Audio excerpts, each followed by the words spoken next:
వచ్చి నామినేషన్ అయిపోతున్నారు. అలాగే నిన్న మన అవినాష్ రెడ్డి కూడా నామినేషన్ వేశారు. 2019 ఎన్నికల్లో అత్యధిక మెజారిటీతో వారిద్దరిని గెలిపించి జగనాన్ని ముఖ్యమంత్రిగా చేసుకోవాలని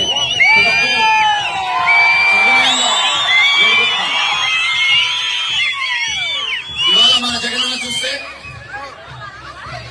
ప్రజా సంకల్ప యాత్ర గురించి ఎండనక వాననక పగలనక రాత్రనక రాయనక రప్పనక ముల్లనక ముప్పనక 3648 కిలోమీటర్లు దాదాపు 341 రోజులు 13 జిల్లాలు 175 నియోజకవర్గాలు 25 పార్లమెంటు వర్గాలు ముసలి ముతక అవ్వ తాత పిల్ల జల్ల అందరూ ఏకమై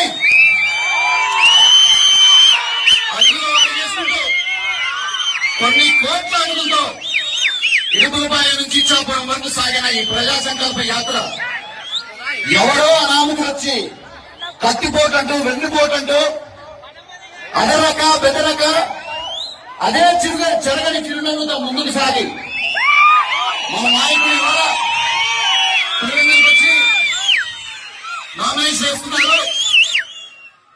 ఇవాళ కూడా చెప్తున్నాను, పులివెందుల ప్రజలకి మా కుటుంబం ఎప్పుడూ రుణపడి ఉంటుంది.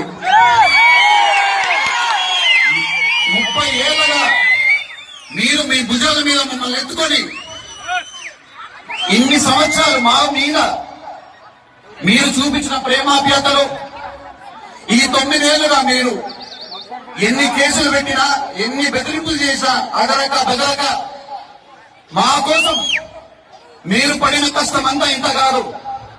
మీకందరికి చేతులు జోడించి సవినయంగా